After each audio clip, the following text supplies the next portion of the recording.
حمدا كثيرا طيبا مباركا فيه كما يحب ربنا ويرضى ونصلي ونسلم على سيدنا وحبيبنا ونبينا محمد وعلى آله وصحبه ومن والاه أما بعد فمرحبا بكم إخواني وأخواتي rahimani wa rahimakumullah di dalam muhadarah yang kedua kitab Matan Al-Ghaya wa Taqrib yang disusun oleh Al-Qadhi Abu Syuja' Al-Asfahani Asy-Syafi'i rahimallahu ta'ala rahmatan wasi'an. Taib, kita telah sampai pada perkataan penulis rahimallahu ta'ala wa tahirun ghairu mutahhirin wa huwa al-ma'ul musta'mal wal mutaghayyiru bima khalatahu min at-tahirat. Dan air yang suci akan tetapi tidak mensucikan, yakni air musta'mal dan air yang berubah karena bercampur dengan benda-benda suci, benda-benda suci lainnya. Taib, macam air yang kedua adalah air tahir, yakni air yang suci akan tetapi tidak mensucikan. Jadi air ada air tahur, yakni air yang suci lagi mensucikan yang telah kita jelaskan dalam pertemuan yang lalu. Dan ada air tahir, yakni air yang suci akan tetapi tidak mensucikan. Air yang suci akan tetapi tidak mensucikan. Jadi air tersebut suci secara zatnya, secara zatnya dia suci. Jadi apabila tersentuh maka tidak menajiskan, tidak wajib untuk mensucikannya. Akan tetapi air tersebut tidak dapat mensucikan atau tidak dapat digunakan bersuci. Jadi apabila digunakan berwudu atau digunakan mandi atau digunakan untuk menghilangkan najis maka tidak sah. Karena air ini tidak mensucikan. Dan air tahir terbagi menjadi dua. Air tahir terbagi menjadi dua. Air tahir ada air musta'mal. Jadi air tahir terbagi menjadi dua, ada air musta'mal dan ada air yang bercampur dengan benda suci lainnya. Sebagaimana dikatakan oleh penulis tadi ya, wa tahirun ghairu mutahhirin wa huwal ma'ul musta'mal. Dan air yang suci akan tetapi tidak mensucikan, yakni air musta'mal wal mutaghayyiru bima khalatahu minat tahirat. Dan air yang berubah karena dia bercampur dengan benda-benda suci, bercampur dengan benda-benda suci lainnya. Taib, air musta'mal adalah air yang telah digunakan untuk taharah wajib dan jumlahnya kurang dari 2 kulah. Jadi air musta'mal adalah air yang telah digunakan untuk taharah wajib dan jumlahnya kurang dari 2 kulah. Jadi syarat air musta'mal ada 3. Yani syarat yang pertama adalah air yang telah digunakan alias air bekas. Jadi keluar darinya air yang baru, seperti air yang baru turun dari hujan, atau air yang baru diambil dari sumur, atau air yang baru diambil dari keran air misal, maka air yang seperti demikian bukan air musta'mal. Ya, karena dia air baru, dia dihukumi air mutlak, suci lagi mensucikan. Dan syarat yang kedua adalah air tersebut telah digunakan untuk taharah wajib. Seperti telah kita jelaskan ya, taharah wajib ada wudu wajib, ada mandi wajib ya, seperti mandi janabah ya, mandi haid, mandi nifas. Apabila air tersebut telah digunakan untuk taharah wajib semacam ini ya, maka air tersebut menjadi air musta'mal. Maka air tersebut menjadi air musta'mal. Dengan syarat-syarat yang lain tentunya ya. Ini syarat yang ketiga, yakni air tersebut jumlahnya harus kurang dari 2 kulah ya. Jumlahnya harus kurang dari 2 kulah ya. Sebelumnya keluar dari air yang digunakan untuk taharah wajib, air yang digunakan untuk taharah sunnah ya. Seperti untuk wudu sunnah atau untuk mandi sunnah ya, seperti mandi Jumat, mandi salat Id, mandi salat khusuf, taharah sunnah. Maka yang demikian tidak menjadikan airnya menjadi air musta'mal ya. Jadi air musta'mal hanya dia dihukumi sebagai air musta'mal apabila telah digunakan untuk taharah wajib ya. Untuk taharah wajib. Kemudian syarat yang ketiga, syarat yang terakhir dari air musta'mal adalah jumlahnya kurang dari 2 kulah. Adalah jumlahnya kurang dari 2 kulah. Jadi apabila seorang mandi junub ya, misal dengan berendam pada air yang kurang dari 2 kulah, maka air tersebut menjadi air musta'mal. Maka air tersebut menjadi air musta'mal ya, karena airnya adalah air yang bekas dia berendam untuk mandi junub ya. Mandi junub adalah taharah wajib. dan airnya kurang dari 2 kula, maka memenuhi semua syarat, seluruh syarat dari air mustakmal, maka air tersebut menjadi air mustakmal. Atau misal seorang berwudu wajib ya dengan air 1 gayung misal, kemudian dia kumpulkan air bekas wudu tersebut pada satu wadah, ya, pada satu wadah, maka air yang terkumpul tersebut adalah air mustakmal, ya, karena tercapai seluruh syaratnya, ketiga syaratnya. Air tersebut adalah air yang bekas digunakan wudu wajib, dan jumlahnya hanya 1 gayung, yang mana 1 gayung kurang dari 2 kula, ya. Maka air tersebut tidak boleh digunakan lagi untuk bersuci, karena airnya menjadi air mustakmal. Dan air mustakmal dia hanya tidak boleh digunakan untuk bersuci, ya. Dia hanya tidak boleh digunakan untuk thaharah, akan tetapi boleh digunakan untuk selainnya. Misal untuk mencuci tangan, mencuci kaki, atau untuk tabarut misal, ya, untuk mandi tabarut, mandi mendinginkan badan, maka yang demikian boleh digunakan, ya. Boleh digunakan air mustakmal, karena tidak dimaksudkan menggunakannya untuk bersuci. Jadi air mustakmal hanya dilarang untuk digunakan bersuci, ya. Dilarang untuk digunakan bersuci. Bila selain bersuci, maka diperbolehkan. Apabila dimaksudkan untuk bersuci, maka tidak sah bersucinya. Karena air mustakmal dia tidak mensucikan. Dia tidak mensucikan. Baik, kemudian muncul pertanyaan, apakah bisa menjadikan air mustakmal menjadi air mutlak kembali? Ya. Jadi apabila air telah berubah menjadi air mustakmal karena tercapai 3 syaratnya tadi, ya. Kemudian apakah air tersebut bisa dikembalikan menjadi air mutlak? Jawabannya bisa. Yakni dengan 2 cara, ya. Cara yang pertama yakni dengan mencampur air mustakmal dengan air mustakmal yang lain. Ini air mustakmal dikumpulkan dengan air mustakmal yang lain hingga jumlahnya menjadi 2 kula. Maka apabila jumlahnya telah menjadi 2 kula, maka dia menjadi air mutlak. Karena hilang salah satu syaratnya yang telah kita sebutkan tadi, ya. Di air mustakmal dia hanya dihukumi sebagai air mustakmal apabila jumlahnya kurang dari 2 kula. Apabila jumlahnya telah mencapai 2 kula atau lebih, maka dia dihukumi sebagai air mutlak. Dia suci lagi mensucikan. Rasulullah sallallahu alaihi wasallam bersabda, "Idza balagal ma'u qullataini lam yahmilil ghabath." Apabila air telah mencapai 2 kula, maka dia tidak membawa najis. Min babi aula tidak menjadi air mustakmal. Karena air mustakmal hukumnya lebih ringan ketimbang najis. Ini cara yang pertama. Kemudian cara yang kedua adalah dengan mencampurkan air mustakmal dengan air mutlak. Ya, jadi misal kita punya air mustakmal, kita hendak menjadikan air tersebut kembali menjadi air mutlak, ya. Jadi kita campur air tersebut dengan air mutlak, ya. Syaratnya adalah air mutlak tersebut, ya, air mutlak yang kita campurkan pada air mustakmal jumlahnya harus lebih banyak daripada air mustakmalnya. Harus lebih banyak daripada air mustakmalnya atau minimal jumlahnya sama. Ya, jadi apabila ada air mustakmal 1 liter, kita campur dengan air mutlak 1 liter, maka air tersebut kembali menjadi air mutlak. Karena golibnya dia air mutlak, ya. Karena sebagian besarnya dia air mutlak, maka itu dia dihukumi dengan kemutlakannya, ya. Tapi kemudian air tahir yang kedua adalah air yang bercampur dengan benda-benda suci lainnya. Dan air yang bercampur dengan benda-benda suci lainnya terbagi menjadi 2. Ya.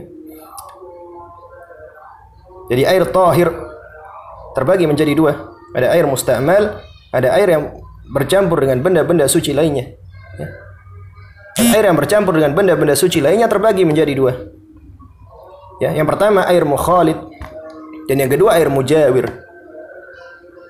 Air mukhalid hukumnya air tahir. Dia suci akan tetapi tidak mensucikan. Dan air mujawir hukumnya dia adalah air tahur. Dia hukumnya adalah air mutlak dia suci lagi mensucikan. Ya, jadi apabila kita membagi air tahir menjadi dua, ya.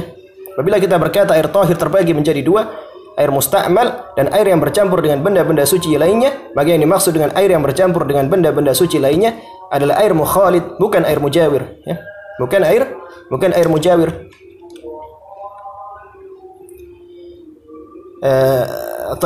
Apa itu air mukhalid? Air mukhalid adalah air yang bercampur dengan benda suci lainnya yang berubah salah satu sifatnya, ya, bisa rasanya atau warnanya atau baunya, dan benda suci tersebut tidak dapat dipisahkan dari air tersebut secara umum, ya. Jadi dia larut ke dalam air, mustahil untuk dipisahkan secara umum.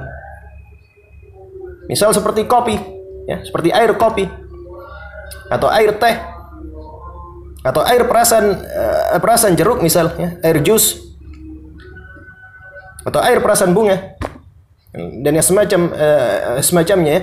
Maka yang demikian disebut air mukhalid, ya. Dia suci secara zatnya, dia suci, akan tetapi tidak dapat digunakan untuk bersuci, dia tidak mensucikan, ya, karena airnya telah berubah sifatnya.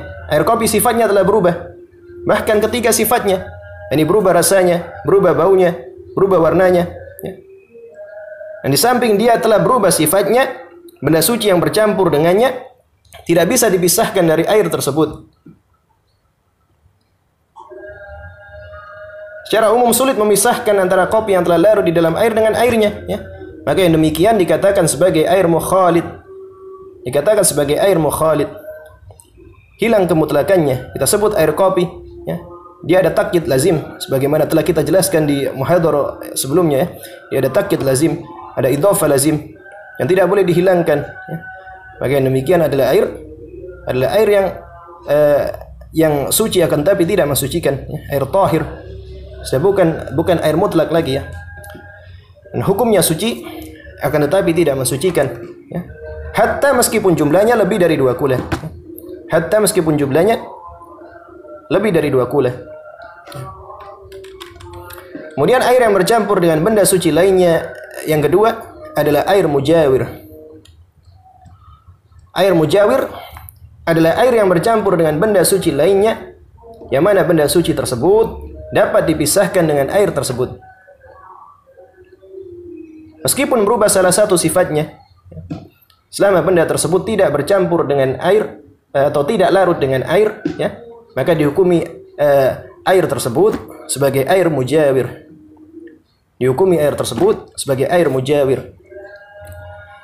Nah, misal seperti jahe yang utuh, ya, jahe yang utuh, bukan jahe yang serbuk, ya, atau jahe yang telah diparut, jahe yang utuh. Apabila bercampur dengan air, maka air tersebut dihukumi sebagai air mujawir. Meskipun berubah salah satu sifatnya, ya, misal berubah rasanya atau warnanya atau baunya, dia dihukumi air mujawir karena jahenya dapat dipisahkan dari air tersebut, ya, maka dia suci lagi mensucikan. Karena benda sucinya yang masuk ke dalam air tersebut tidak larut ke dalam air. Tidak larut ke dalam air. Atau misal seperti lumut, ya, lumut yang hijau itu, ya. Ya, apabila ada lumut pada bak atau pada kolam misal di dinding-dindingnya ada lumut, maka air yang berada di dalamnya, di dalam bak atau kolam tersebut dihukumi sebagai air mujawir. Sebagai air mujawir. Karena lumutnya dapat dipisahkan dari airnya, ya. Karena lumutnya tidak larut. Meskipun berubah warnanya, misal warnanya berubah menjadi hijau, air tersebut tetap dihukumi sebagai air mutlak, ya. Bercampurnya dia dengan benda suci yang lain disebut sebagai air mujawir. Hukumnya tetap suci dan dia mensucikan, ya. Hukumnya tetap suci lagi mensucikan. Ya, jadi ini adalah pembagian dari air tahir, ya. Air yang suci akan tetapi tidak mensucikan. Tapi kita baca perkataan penulis, wa tahirun ghairu mutahhirin wa huwal ma'ul musta'mal.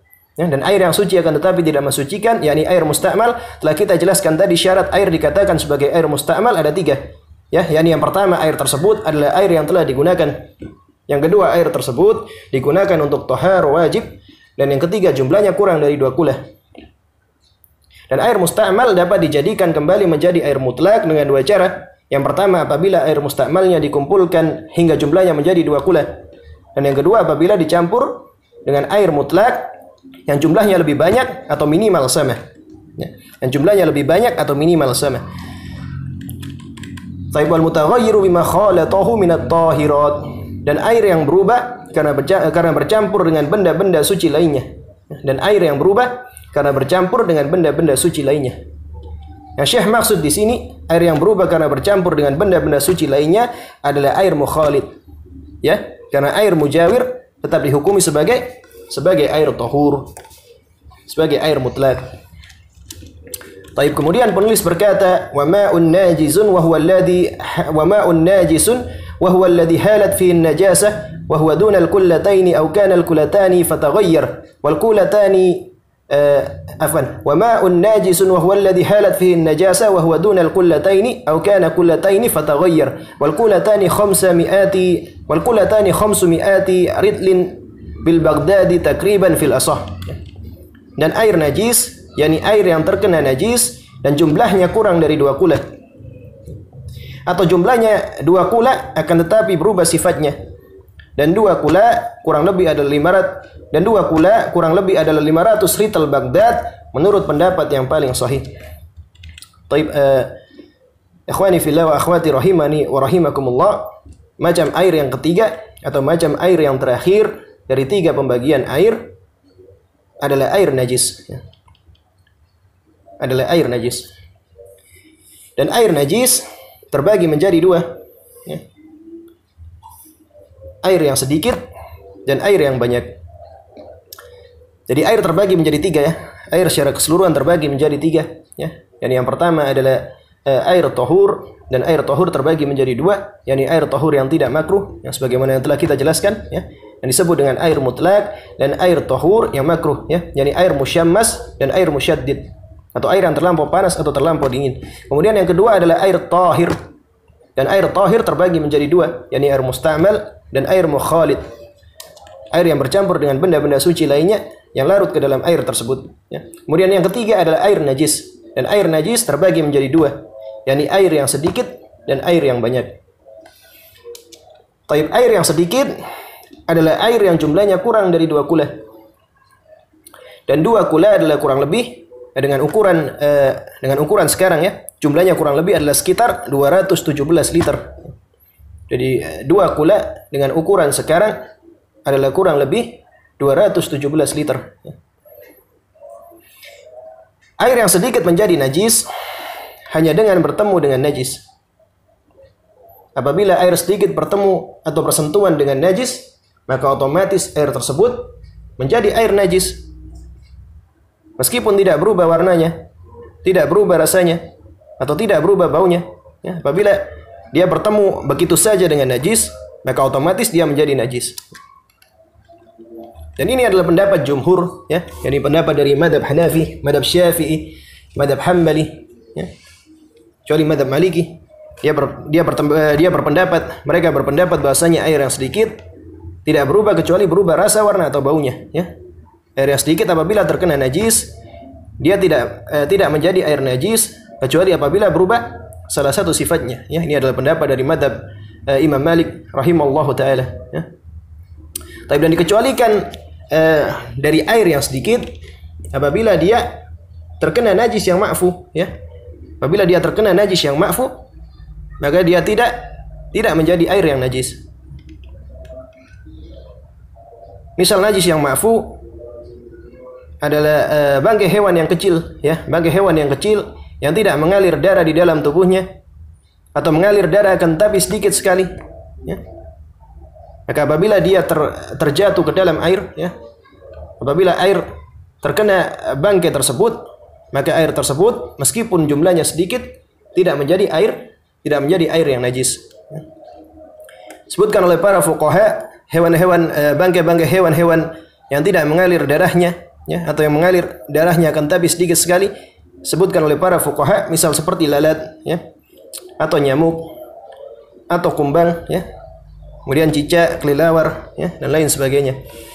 Jadi apabila air yang sedikit kejatuhan bangkai dari hewan-hewan tersebut, atau mungkin hewan-hewan tersebut jatuh ke dalam air yang sedikit dalam keadaan hidup, kemudian dia mati di dalamnya, maka yang demikian tidak menajiskan air tersebut. Ya.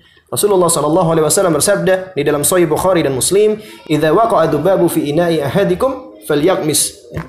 Apabila lalat terjatuh ke dalam bejana air salah seorang di antara kalian, maka hendaknya dia tenggelamkan.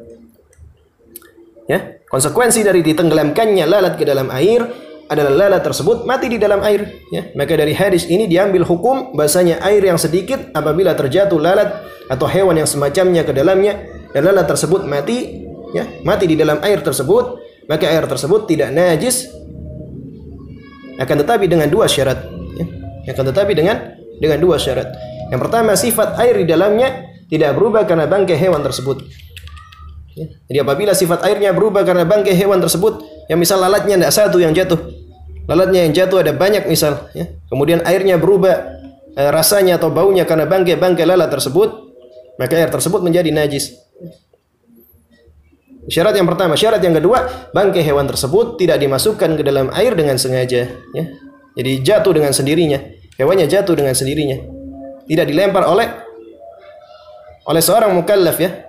Jadi apabila ada yang sengaja melemparkannya ke dalam air, maka air tersebut otomatis menjadi air najis. Kemudian juga dikecualikan apabila air yang sedikit terkena najis yang tidak dapat dilihat oleh mata.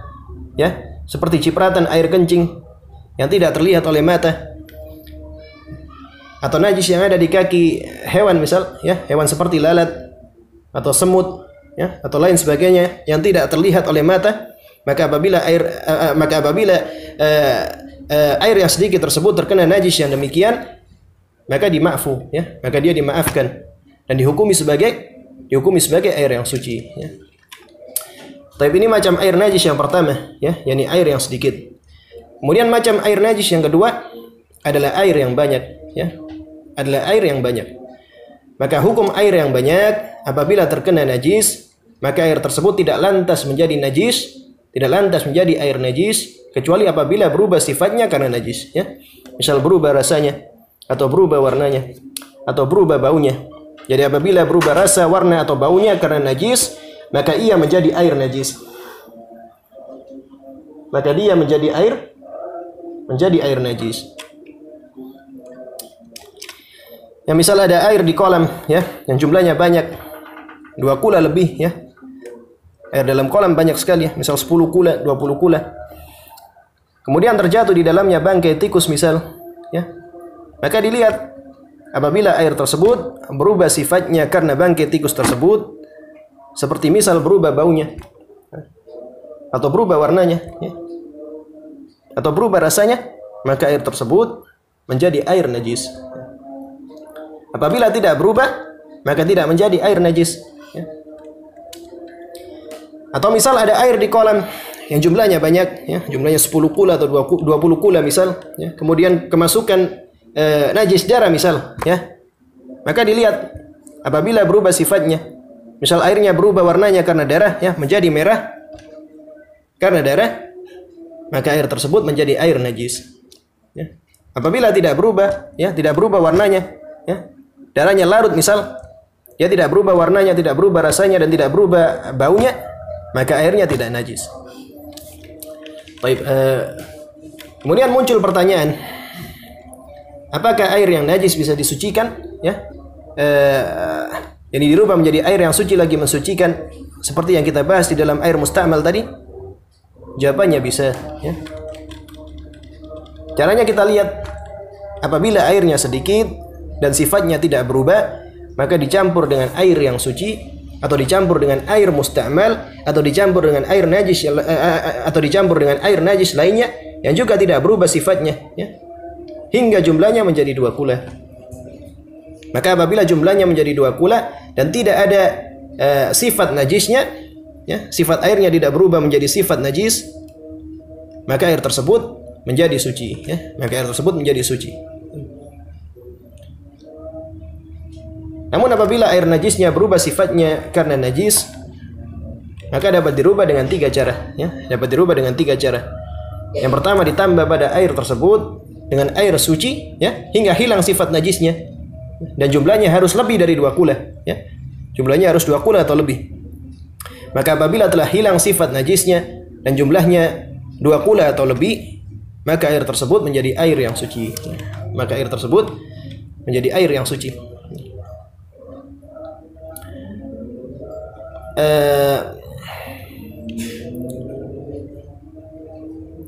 Kemudian cara yang berikutnya, ya, apabila air najisnya berubah sifatnya, kita dapat mensucikannya dengan mengurangi airnya, ya, dengan mengurangi airnya hingga hilang sifat najisnya, ya, hingga hilang sifat najisnya dan jumlahnya masih 2 kula atau lebih, ya. Jadi misal ada kolam air yang pada bagian tertentunya ada najis misal, maka kita buang bagian yang terdapat najis tersebut, ya, dengan cara mengurangi airnya, ya, hingga hilang sifat najisnya, ya, hilang rasa najisnya, hilang warna najisnya atau hilang baunya, ya. Dan maka apabila telah hilang sifat najisnya dan jumlah airnya tetap 2 kula atau lebih, maka air tersebut menjadi suci, ya.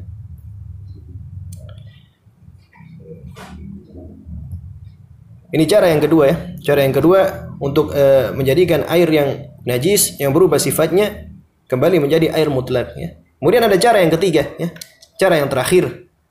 Cara yang terakhir untuk merubah air yang najis yang berubah sifatnya agar dapat kembali menjadi air mutlak adalah dengan membiarkan air yang najis tersebut hilang sifatnya dengan sendirinya, ya. Jadi misal hilang karena menguap karena sinar matahari, ya, atau karena angin misal, dan jumlahnya 2 kula, ya, jumlahnya tetap 2 kula atau lebih, maka air tersebut kembali menjadi suci, ya. Tapi kita baca perkataan penulis, wa ma'un najisun wa huwa alladhi halat fihi an-najasah wa huwa duna al-kullataini aw kana kullataini fataghayyar wal kullatani 500 ritlin bil Baghdadi takriban fil asah. Najis, yakni air yang terkena najis dan jumlahnya kurang dari 2 kula atau jumlahnya 2 kula akan tetapi berubah sifatnya.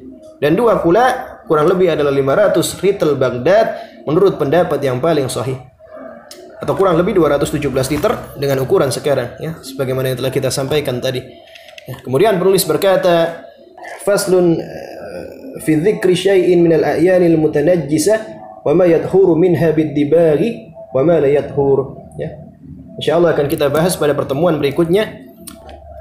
Wassallallahu ala nabi wa ala alihi wa sahbihi ajma'in. Subhanakallahumma wa bihamdika asyhadu an la ilaha illa anta astaghfiruka wa atubu ilaik. Assalamualaikum warahmatullahi wabarakatuh.